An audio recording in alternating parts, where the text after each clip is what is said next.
मुळात अभ्यास कसा करावा हेही सावरकरांकडून शिकावं. जसं स्वामी विवेकानंदांना आपल्या लोकांनी विचारलं होतं की मुसलमानांच्या धर्मांतराचं प्रचंड मोठं भूत भारताच्या मानगुटीवर बसतंय, ख्रिश्चनांच्या धर्मांतरांचं प्रचंड भूत भारताला त्रास देत आहे, अशा वेळेला हिंदूंनी काय करावं.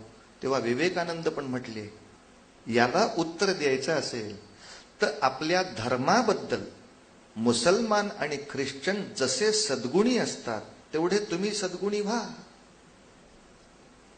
तुमच्या सगळ्या समस्या मिटणार आहेत. पण दुर्दैवाने त्यांना त्यांच्या धर्माबद्दल जी निष्ठा आहे त्या प्रमाणात निष्ठा आज हिंदू दाखवत नाहीत. हेच त्यांच्या समस्यांचं मूळ आहे. शुक्रवारी संध्याकाळी 7चा नमाज असताना सगळे 6:45ला तिथे हजर असतात, सगळ्यांची दुकानं बंद असतात. आज माझे काका आले होते म्हणून मी येणार नाही असं एकही कारण कधी ते सांगत नाहीत. टीव्हीवरची मालिका आज खूपच छान आहे म्हणून त्यांची धार्मिक प्रार्थना कधीही थांबत नाही. त्यांचा इमाम किंवा मुल्ला मौलवी आल्यानंतर सगळ्या तऱ्हेचे मोह बाजूला करून वाटेल त्या गर्दीच्या त्रासाची सुद्धा सुखाची वाट करून ते तिथे जाऊन बसतात, आपलं संख्याबळ दाखवतात. यातलं काय हिंदू करतात. रामनवमीच्या दुपारच्या राम जन्माच्या कीर्तनाच्या वेळेला मालिका लागली की देवळात कोणी नाही, सगळे त्र्यंबक विठ्ठलासमोर बसलेले. टीव्ही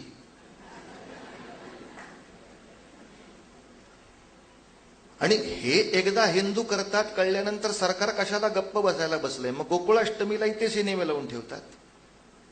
बसा घरीच गोपाळ कृष्णाला न बघता. पण नाही बुवा, माझ्या एखाद्या आचार्याचं या ठिकाणी व्याख्यान आहे म्हटल्यानंतर बाकी सगळे मोह बाजूला सारून मी एकत्र येत नाही. आणि याचं आणखीन एक मोठं कारण त्या काळामध्ये सावरकरांना सापडलं, ज्याच्याबद्दल फारशी चर्चा नेहमी होत नाही. आणि ते एक मोठं कारण आहे, आपल्या धर्माचार्यांनी अखिल हिंदूंची जी एक प्रार्थना आहे ती सगळ्यांच्या मुखातून वदवायला हवी होती, त्या बाबतीत आळस झालेला आहे. जसं मुसलमानाच्या 2 वर्षाच्या पोराला सुद्धा त्याची जी धार्मिक प्रार्थना आहे, ला इलाहा इल्लल्लाह, हा जो काही रसूल त्यांनी म्हणायचा आहे, त्याला बोलायला यायला लागलं की पहिल्यांदा हे तुला बोलता आलंच पाहिजे, कारण ही सगळ्या जगातल्या आपल्या लोकांची प्रार्थना आहे, तू म्हणच. तू मेडिकलला असलास तर हे नाही म्हटलास तर चालेल असं कधीच मुसलमान नाही म्हणत. आयटीला मुलगा असल्यामुळे हे करायला त्याला वेळ नाही असं आयटीत बसून म्हणायचं.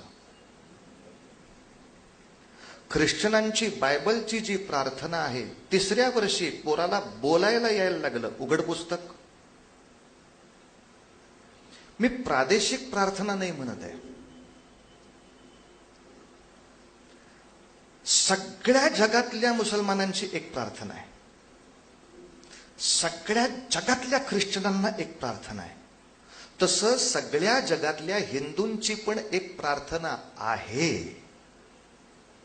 पण दुर्दैवाने ही आपली राष्ट्रीय प्रार्थना आहे आणि ही शुद्ध एकाच पद्धतीनं प्रत्येक हिंदू मात्राला म्हणता आलीच पाहिजे. यासाठी घराघरामध्ये जाऊन जे कॉम्पेनिंग करायला लागतं त्याच्यामध्ये कुठेतरी आमचे प्रचारक कमी पडले.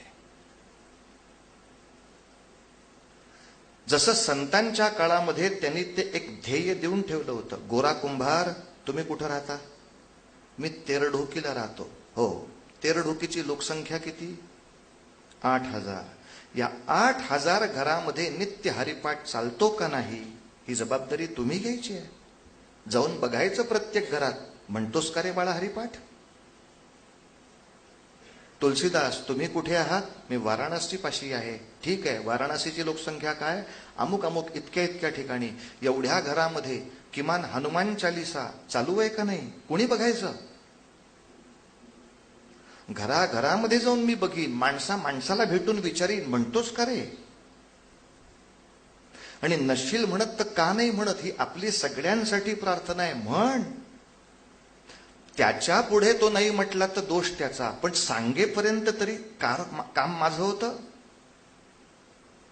म्हणून आपल्याकडे प्रत्येक पूजेनंतर जी मंत्रपुष्पांजली म्हटली जाते ही हिंदूंची राष्ट्रीय प्रार्थना आहे.